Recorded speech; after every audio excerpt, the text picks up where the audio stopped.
Ok. Bueno, la primera charla se llama Introducción al proceso de diseño de aceleradores hardware para redes neuronales. El disertante es Diego Gijena. Diego es ingeniero electrónico, recibido en esta universidad en el año 2018. Es estudiante doctoral de la Universidad Nacional del Sur. Actualmente se desempeña como Junior Scientist en Silicon Austria Labs. Es un instituto de investigación ubicado en la ciudad de Linz, en Austria. Su principal línea de trabajo consiste en el desarrollo de aceleradores hardware para el procesamiento de redes neuronales por eventos en circuitos integrados de bajo consumo. Diego, bienvenido, muchas gracias y el espacio es tuyo. Gracias a vos, Nico, por la introducción. Bueno, vamos a comenzar. A ver. Ahí estamos. Bueno, como dijo Nico, yo me encuentro viviendo en la localidad de Linz. Les hice un mapita para ubicarlos en el mapa. La empresa es Silicon Austria Labs. Este es el edificio en el cual trabajo yo. Y bueno, es un centro de investigación especializado en sistemas electrónicos, especialmente en la parte de comunicaciones, 6G y circuitos de radiofrecuencia de alta frecuencia, del orden de los terahertz. Y yo estoy trabajando en la parte de sistemas embebidos e inteligencia artificial, en particular en un grupo pequeño, somos 4 personas, y que nos dedicamos al desarrollo de circuitos integrados digitales de bajo consumo.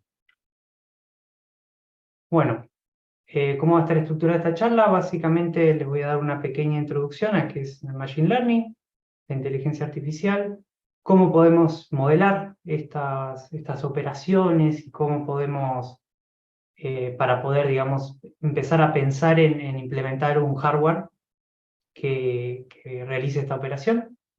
Luego vamos a ver todo el proceso desde la concepción de la idea hasta el silicio, digamos, que se manda a fabricar. Y luego de los 6 meses de espera, cuando recibimos el circuito integrado, cómo lo testeamos, cómo comprobamos que funcione. Y luego, para finalizar, les voy a comentar un poco de los diseños que hemos hecho desde que estoy yo acá en el año 2021. Hicimos 2 chips exitosos, por suerte, y un último que está en proceso de trabajo. Bueno, eso irá para el final. Bueno, ¿qué es Machine Learning? ¿Qué es lo que se entiende por Machine Learning o aprendizaje de máquina e inteligencia artificial? Bueno, básicamente es un campo de investigación que está dedicado a comprender y a crear métodos que aprenden. ¿Pero qué es aprender? Básicamente tenemos un modelo matemático, que es una cuenta, una ecuación, que se ajusta en función de un conjunto de muestras o datos conocidos, y que el objetivo de esto básicamente es, a la luz de un dato nuevo, que no ha sido visto nunca, poder realizar una predicción en función de lo que el modelo aprendió. Que por ejemplo, en este caso tenemos un 7, nosotros somos seres humanos y claramente vemos que es un 7, pero el algoritmo en sí, digamos, ve un conjunto de píxeles en este caso. Entonces, digamos, este modelo matemático lo que hace es procesar, digamos, extraer información capa por capa del contenido que hay en este conjunto de píxeles, y en función de eso realiza la predicción y dice, me parece que con un 80% de seguridad que es un 7. Y bueno, ¿de dónde viene esto? Básicamente las redes neuronales, como su nombre lo indica, tienen su origen en la biología. En particular en el comportamiento, fue observado el comportamiento de las neuronas y cómo interactúan entre sí. Esta es una neurona biológica real, que tienen, bueno, un dibujo, ¿no? Pero la representación gráfica. Tenemos el núcleo de la neurona, que está rodeado por dendritas. Las dendritas son básicamente terminaciones que se conectan, digamos, a otras neuronas vecinas. Y, digamos, estas neuronas vecinas básicamente envían impulsos eléctricos. Esta neurona que tenemos acá recibe esos impulsos eléctricos y los acumula en lo que se llama una membrana de potencial, que bueno, no vamos a indagar en detalles, y, digamos, hace una suerte de integral, de integración, y alcanzado un cierto umbral, emite por el axón y por el terminal nervioso impulsos eléctricos transmitiendo información a otras neuronas vecinas. A alguien se le ocurrió que esto podía matemáticamente modelarse como, si yo tengo un conjunto de entradas o números, digamos, y yo realizo una combinación lineal o básicamente multiplico estos números de entrada por una serie de pesos o, digamos, por una serie de pesos y los acumulo, a través de una función de activación puedo obtener una salida. Y bueno, si yo agarro muchas neuronas, por ejemplo, en este caso tenemos 3 entradas y tenemos 4 neuronas, a cada neurona ingresan estas 3 entradas, estas 3 entradas, estas 3 entradas, estas 3 entradas, es unas mismas entradas a cada neurona.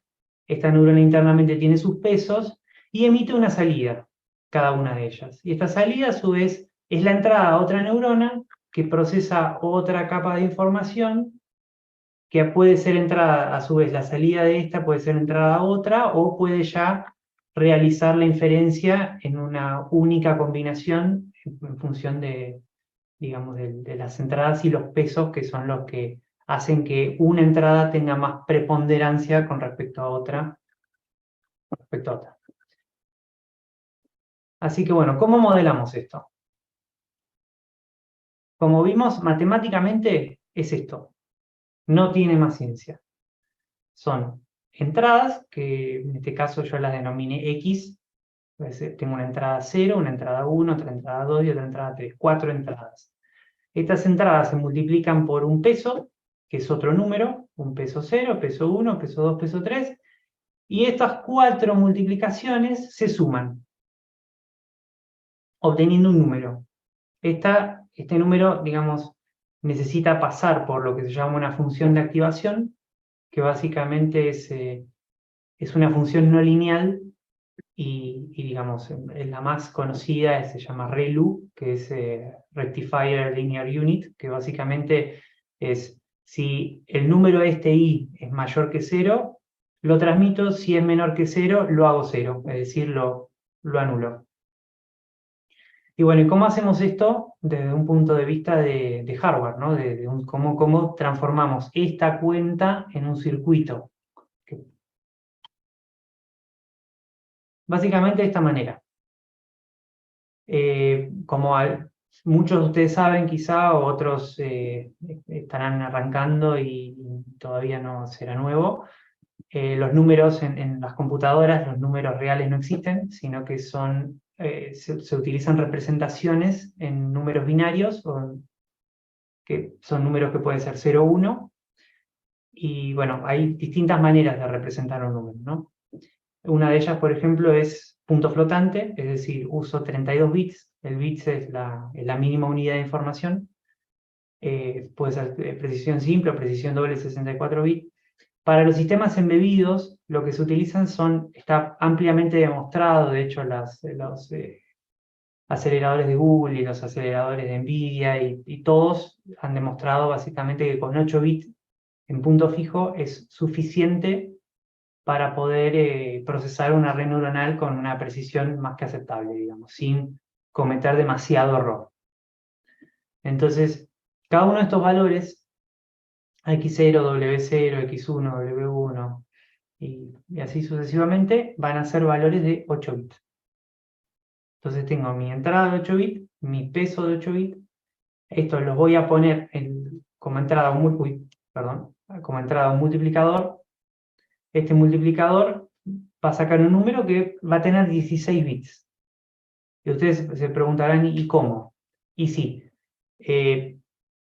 por cómo se implementa en hardware, digamos, cómo se implementa este circuito de multiplicación, la salida de este multiplicador, la cantidad de bits de información que tengo es la suma de la cantidad de bits de entrada de mis entradas, ¿no? Entonces, si tengo 8 bits de entrada y 8 bits de peso, voy a tener 16 bits de salida. Estos 16 bits se suman. ¿A qué? Y bueno, por ejemplo, en un comienzo hago esta multiplicación queda almacenada en este registro de acá. Después cargo X1, W1 en estos registros de entrada y de pesos, multiplico, ¿y a qué se suma? Esta X1 por W1 se suma al valor que ya tenía almacenado, que es X0 por W0. Y así sucesivamente, y puedo, esto es lo que se llama acumulador, puedo acumular la cantidad de multiplicaciones que yo quiera. Y cada multiplicación ocurre en un instante de tiempo. Bueno, buenísimo, listo. Con esto procesamos una red neuronal. Bárbaro, genial. Pero tenemos otro problema acá. Y es que, bueno, a ver, ¿cómo ingresamos información a este circuito? ¿De dónde la sacamos esta información? Estos pesos en principio tienen que venir de algún lado, o sea que lo que necesitamos es memoria. Lo que vamos a hacer es colocar una memoria que básicamente, como su nombre lo indica, almacena información. Y esta memoria se va a conectar a nuestro diseño, en la cual en esta memoria va a estar almacenados los pesos de nuestra red neuronal a procesar. Y las entradas y eventualmente la salida, una vez que está lista y procesada y terminada, la vamos a sacar de este registro y la vamos a ingresar a memoria de nuevo. Pero a ver, yo estoy hablando como que hay intercambio de información acá, pero ¿quién hace el intercambio? Esto simplemente es un multiplicador, esto simplemente es un sumador y esto es una memoria. Alguien tiene que comandar esto. ¿Y quién comanda esto? Y bueno, tengo que agregar un procesador. Un procesador como el de las computadoras, por ejemplo, un Intel Core i7, o bueno, estos son procesadores de propósito general, el Core i7 y todos los que tienen las computadoras. Este es un CPU, son procesadores que en miniatura, que ejecutan, digamos, son capaces de ejecutar instrucciones, digamos, que se escriben en C, se compilan en Assembler y se traducen a código máquina. Y ese código máquina tiene que ser almacenado en algún lado. Para lo cual necesitamos una memoria de instrucciones. Es decir, el CPU, una vez que comience, va a venir acá, va a leer la primera instrucción y va a decir, bueno, ¿qué tengo que hacer ahora? Ahora tengo que venir a esta memoria de datos, agarrar un dato, ponerlo en mi procesador, venir, agarrar el peso, ponerlo en mi procesador, acumular. Una vez que acumulé, bueno, tengo que venir otra vez a agarrar el X1, ponerlo acá, W1, ponerlo acá, acumular de nuevo, y así sucesivamente hasta que tengo mi resultado. Y cuando tengo mi resultado, ¿qué tengo que hacer? Bueno, agarro el resultado, lo saco de este acelerador y lo coloco en la memoria nuevamente. Y así sucesivamente hasta que tengo la red terminada. Pero acá tenemos otro inconveniente. Y es que alguien tiene que poner por primera vez los pesos y las entradas, la imagen de entrada o el audio de entrada o lo que sea, digamos, que queremos procesar, y los pesos correspondientes de la red, alguien los tiene que poner en este sistema. ¿Cómo los ingreso al sistema? Bueno, necesito otro módulo más que sea un periférico. Es decir, en este caso puede ser un SPI. El SPI es un protocolo serie que me permite interactuar con el mundo exterior, intercambiar datos. Es decir, esto se va a conectar a pines de mi encapsulado, de mi circuito integrado, que a su vez se va a conectar a una FPGA o se va a conectar a una memoria externa donde va a estar almacenada la información que yo necesito ingresar para procesar, y va a ser este periférico usado para, digamos, sacar al mundo exterior también la inferencia, digamos, que una vez procesada la red. Bueno, y ahora, ¿cómo hacemos realidad este diagrama en bloques, este diseño que planteamos?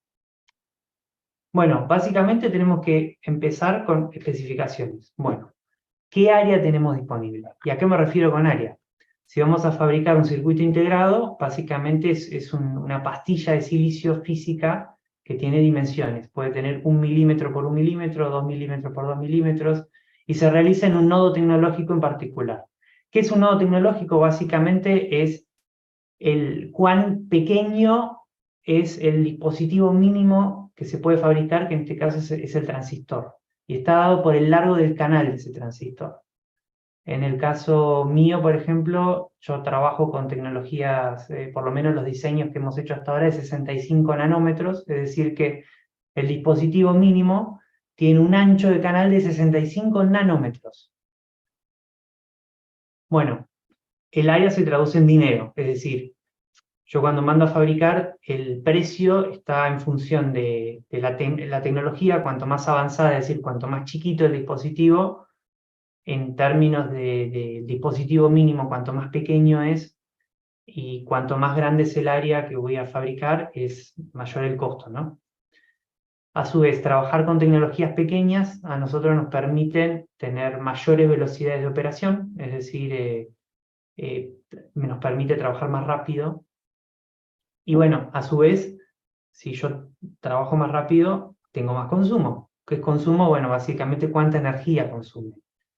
Dependiendo de dónde yo quiera usar mi dispositivo, me va a convenir, por ejemplo, si estoy haciendo una placa gráfica que va a estar conectada a 220 volt, y la verdad que el consumo, a mí me interesa que ande rápido, no me interesa si consume un poquito más o un poquito menos. Ahora, si esto va a estar, por ejemplo, en una boya subacuática y y lo va a estar alimentado con paneles solares, tiene que consumir lo menos posible, porque el consumo es vital.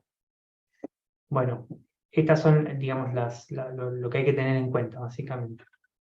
Una vez que tenemos esto claro, procedemos a hacer este camino que hemos hecho hasta ahora, decir, bueno, de qué es lo que quiero diseñar, cómo lo quiero diseñar, y a llegar a un diagrama en bloques. Este es un diagrama en bloques real de un circuito, por ejemplo, con sus módulos. Estos son periféricos, este módulo es un periférico SPI. Acá tenemos timers para poder trabajar con temporizados. Tenemos dos procesadores, dos Cortex M0.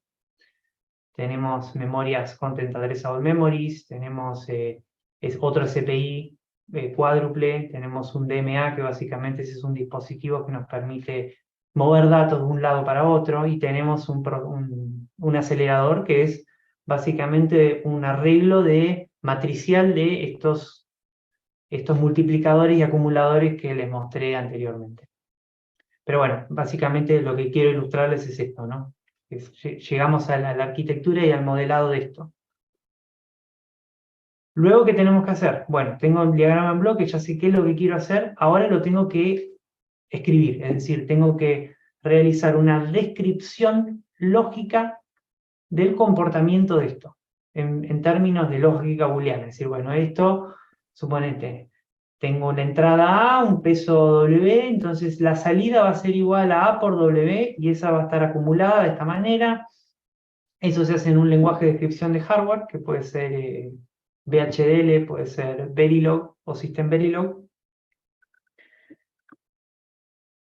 Una vez que tengo mi descripción, lo que se realiza es una simulación de comportamiento behavioral, que se llama, es decir, con la simulación lo que vemos es que realmente lo que nosotros estamos describiendo en código haga lo que se supone que tiene que hacer, ¿no?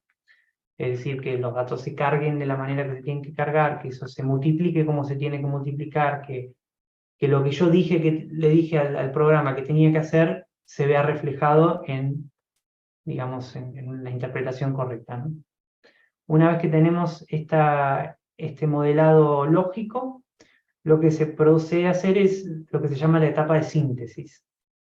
¿Y qué es la síntesis? Básicamente tenemos una librería de celdas estándar, que son celdas físicas, es decir, son arreglos de transistores físicos pequeños, que implementan primitivas, es decir, funciones mínimas, como funciones lógicas de tipo AND, OR, XOR, registros para almacenar datos. Tenemos distintos tipos de celdas, y lo que se hace es traducir esta lógica en esa librería de celdas, es decir, literalmente se traduce esa lógica en celdas físicas puntuales. Es decir, bueno, acá tengo que conectar una celda de tipo AND con este código la tengo que conectar a esta otra celda de esta manera. Y realmente se sintetiza ese modelo lógico, se sintetiza en un circuito real. Y el resultado de esto es lo que se llama netlist, es decir, es una descripción de celdas y las conexiones, sus respectivas conexiones. Una vez que tenemos esto, ya estamos en condiciones de ubicar nuestras celdas, que ya sabemos qué celdas van a ser en específico y cómo se van a conectar, las tenemos que poner físicamente en un chip.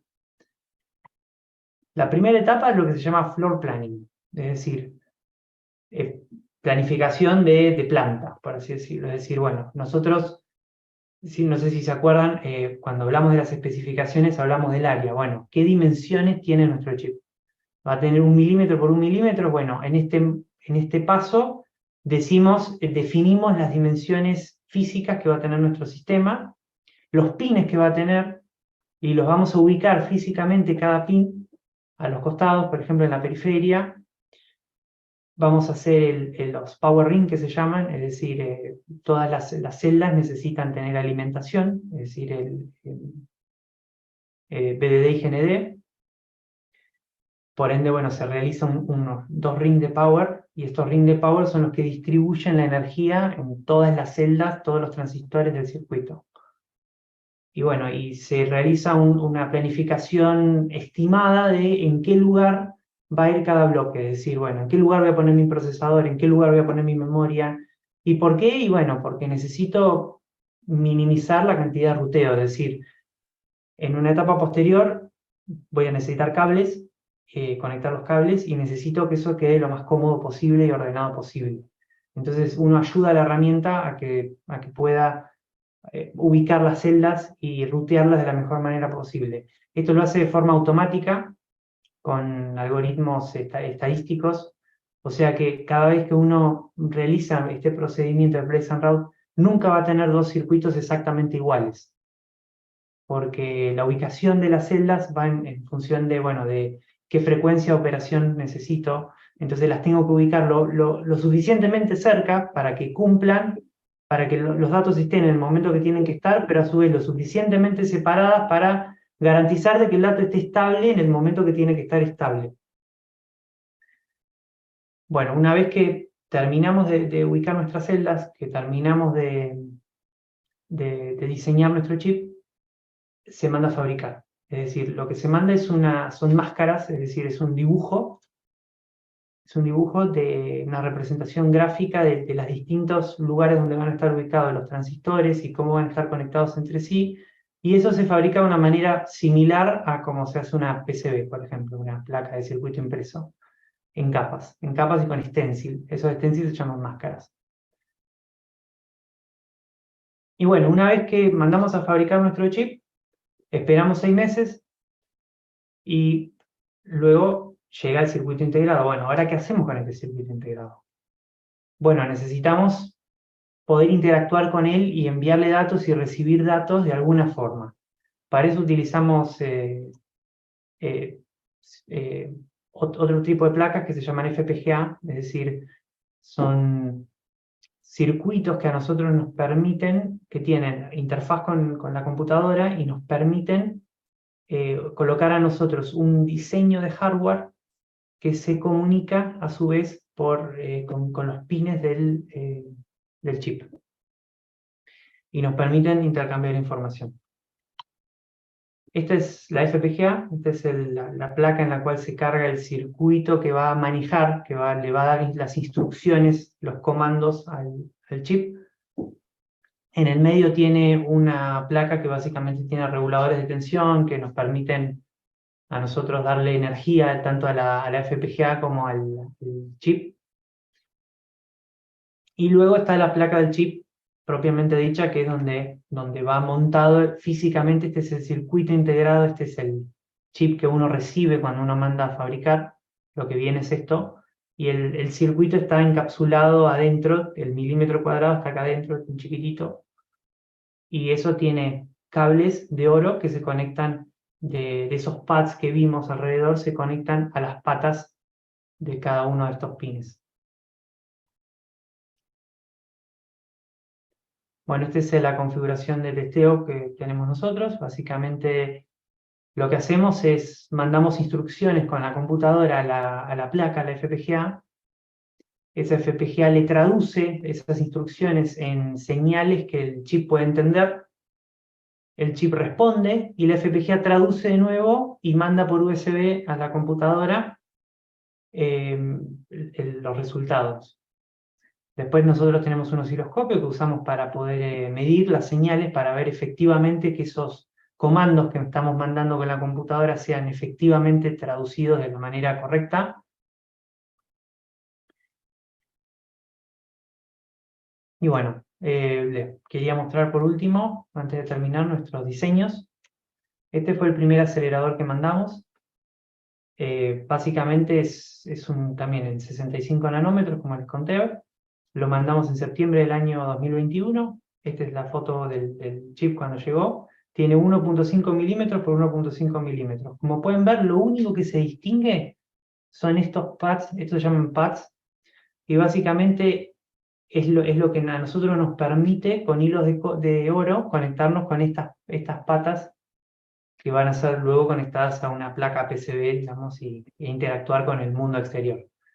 Esto internamente tiene un cablecito muy finito, nanométrico, que se conecta, digamos, a todas las celdas que están ubicadas en este área. Esto es lo que tiene adentro físicamente el chip. Como se darán cuenta, es muy similar a lo que diseñamos hace un rato. Es decir, tiene un procesador. Este procesador es de ARM, es un Cortex M0. Tiene este módulo SPI que nos permite interactuar con el mundo exterior, es decir, enviarles comandos al circuito integrado y poder cargar el programa y poder sacar datos. Tiene un SPI de alta velocidad, que es cuádruple. Tiene dos memorias, una de datos y otra de programa. Y tiene dos aceleradores de redes neuronales, uno que realiza convoluciones de 3×3 y otro que realiza operaciones morfológicas. Es una simplicidad simétrica. Esto fue parte de un proyecto, digamos, de un sistema que implementamos para mandar un satélite. Esto, digamos, no el chip en sí, pero por ejemplo, este core convolucional fue enviado a una FPGA que está en un satélite, en un microsatélite, orbitando. El segundo chip que mandamos, que fue en noviembre del año pasado, es una versión mejorada de la anterior. Este anterior, por ejemplo, no tenía interfaces para intercambiar datos de alta velocidad adentro del chip, así que lo que hicimos fue agregar lo que se llama un DMA, que es un circuito aparte que nos permite interactuar, intercambiar datos entre memorias sin la intervención del procesador. Cambiamos el procesador, pusimos un RISC-V, básicamente para que ustedes se den una idea, este procesador es open source, es decir, que no se pagan ningún tipo de licencias ni royalties digamos, a ninguna empresa por el uso de este procesador, o sea que si no decidiésemos vender este circuito, somos libres de poder venderlo. En cambio, con el ARM no podíamos hacerlo, así que bueno, por eso cambiamos.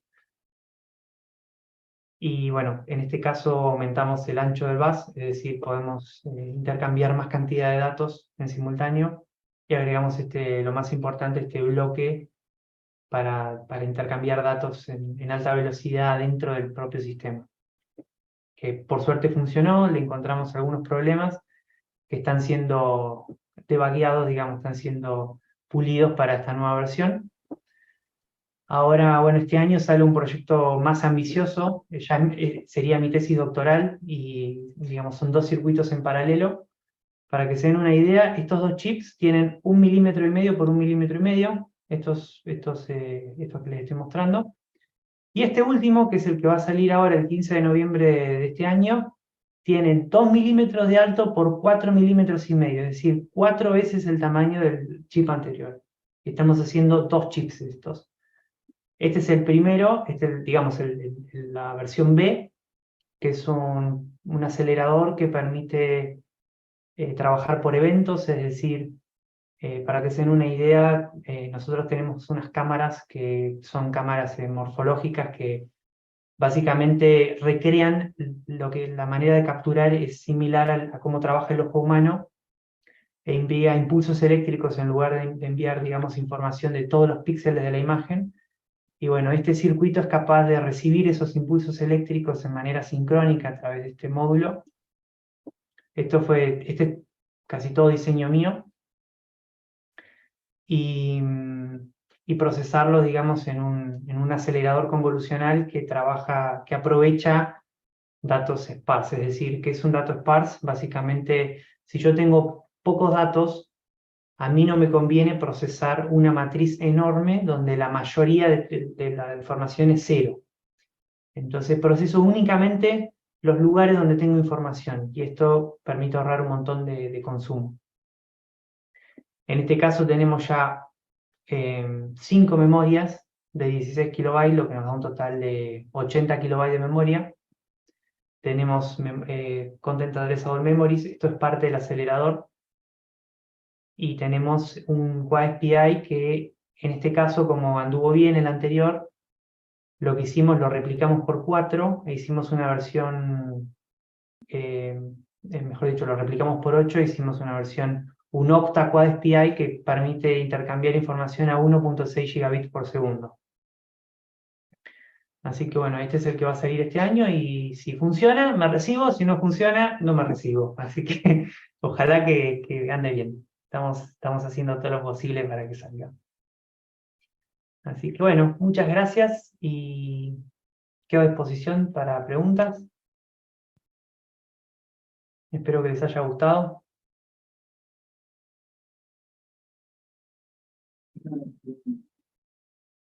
¿Tiene una pregunta? Quedaron sin palabras. Acá está.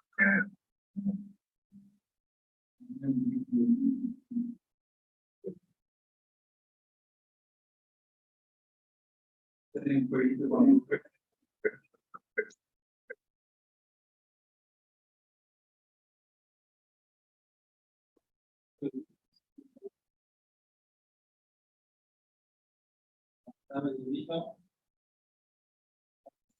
van a hacer una pregunta, pero no te van a decir que no. Ah, bueno. Hola Diego, un gusto escucharte y un gusto ver cómo estás desarrollando cosas. Hablaste del tiempo que lleva que ustedes mandan a hacer la fabricación, unos 6 meses, y después que sean integrados fabricados. Pero ¿cuánto tiempo les lleva todo el proceso de que empiezan el diseño hasta que realmente lo tienen disponible para hacer el debug del integradito? Es una muy buena pregunta. Y depende de muchos factores. Lo cierto es que la realidad en una empresa, por ejemplo, hacer cualquier circuito integrado lleva por lo menos 2 años. ¿Y por qué? Por una cuestión de que se necesita mucha verificación. Por cada persona que diseña se necesitan al menos 2 personas testeando y verificando que esto funcione. Es porque, como se pueden imaginar, son muchísimas cosas que pueden salir mal, muchísimas variables, son diseños muy complejos, y nosotros básicamente arrancamos y, digamos, comenzamos a hacer la arquitectura, el diseño, el modelado de esto es lo que más tiempo lleva, y una vez que esto está medianamente ya cerrado, qué es lo que se va a hacer y cómo se lo va a hacer, el proceso digamos, de pulido del diseño, de place and route y digamos, todo lleva unos 2 meses más o menos. Por supuesto que siempre y cuando uno conozca la tecnología, es decir, cada nodo tecnológico lleva, digamos, su flujo de configuración de herramientas, por ejemplo, de todo lo que es la tecnología en sí, digamos, y bueno, eso lleva mucho tiempo. Una vez que uno tiene esto aceitado, digamos, este chip, por ejemplo, lo estamos sacando, es enorme, y lo estamos sacando en 2 meses más o menos. Y la realidad es que son 2 meses, pero porque llevamos 2 años y medio haciendo chips de prueba en esta tecnología. Entonces es una tecnología que ya conocemos, ya sabemos cómo funciona, cómo se comporta, y ya, por ejemplo, la mayoría de los módulos, por ejemplo, los periféricos, las memorias, y son cosas que nosotros ya venimos testeando y venimos fabricando en estas dos versiones anteriores que les mostré. Entonces, de esta manera como que tratamos de limitar la cantidad de cosas que pueden llegar a salir mal. Así que bueno, es muy relativo, realmente es muy relativo el tiempo que lleva. Lo que más, digamos, lo más complicado se hace la espera, ¿no? Porque una vez que se envió, después está la incógnita siempre de funcionará o no funcionará. Así que bueno, esperemos que salga todo bien. Estamos simulando lo más posible para lograr minimizar las fallas. Pero bueno, este chip en sí, en particular, lo estoy diseñando yo solo, o sea que bueno, es mucho más complicado. Cuanto más gente hay involucrada, más rápido y más, digamos, y más se puede verificar. Espero haber contestado. Sí, te contesto yo, pero digo, Diego, No te puedo escuchar. A ver. Bájale eso, bájale.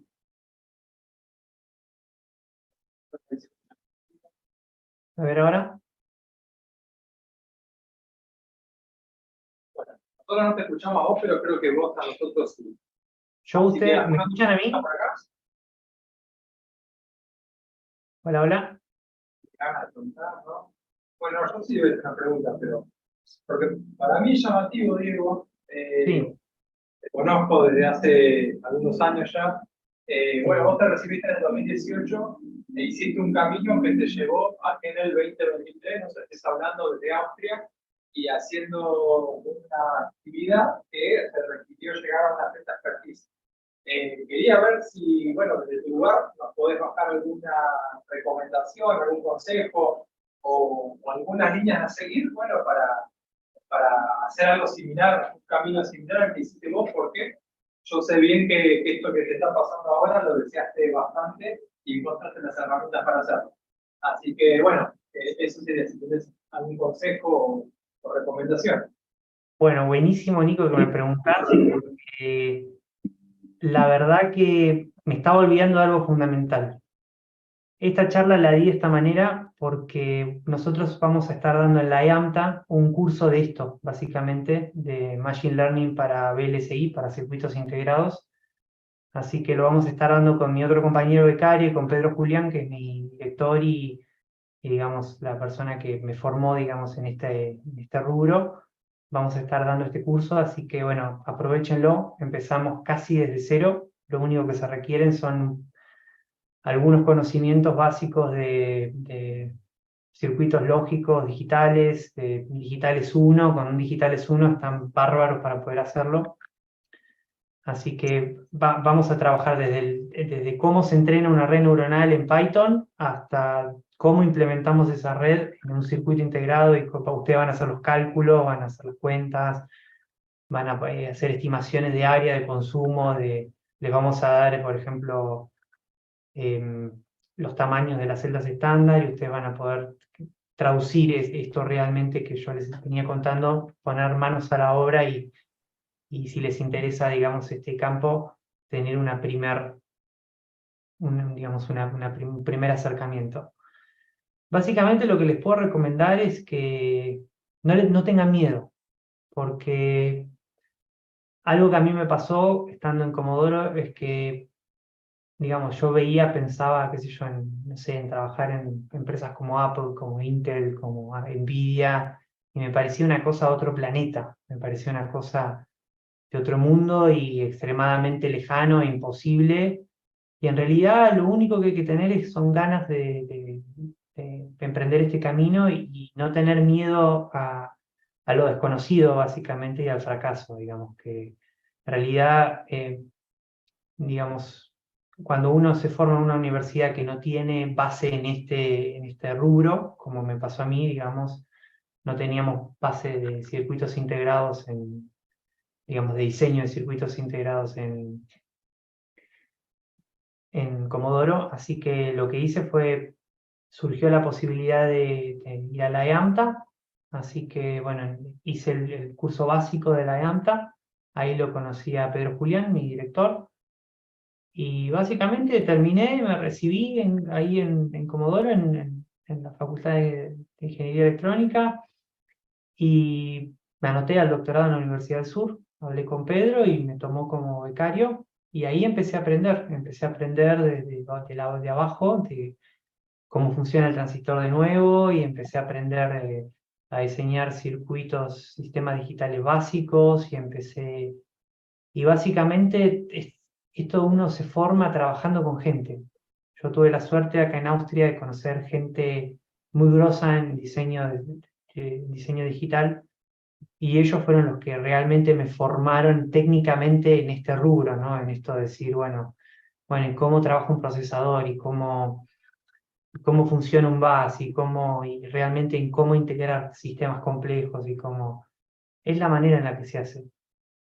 Es así, con ganas y no tener miedo a agarrar un libro y de leer y de buscar y de preguntar.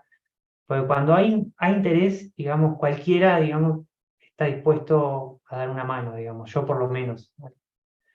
Yo, si hay interés, digamos, siempre estoy dispuesto a ayudar, y porque bueno, así empecé yo también. Así que bueno, para mí esa es la mejor manera. Dieguito, muchísimas gracias por tu presentación. No sé si queda alguna pregunta por acá en el auditorio. Sí, recordame, ya que me mencionaste la de AMTA, va a estar en Bahía Blanca en marzo del 2024. Si no me equivoco. Exactamente. No tengan miedo, anótense. La pueden googlear. Nosotros, digo, te comento que acá con los chicos están interesados en viajar, estaban interesados en conocer, tener esta presentación y, bueno, en viajar el año que viene a Bahía Blanca. Así que, bueno, tenés un auditorio que cumplió tu mensaje. Te agradecemos por toda esta conexión, por la presentación, por la calidad y la calidez con la que siempre nos recibís. Y, No, bueno, gracias a ustedes por invitarme. todos los años presentes.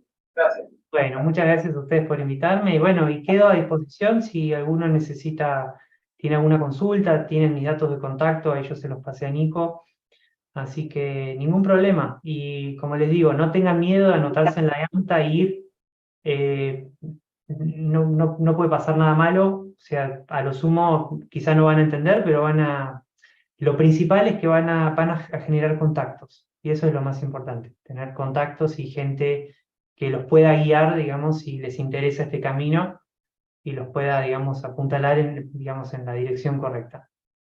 Así que bueno, muchas gracias y los dejo.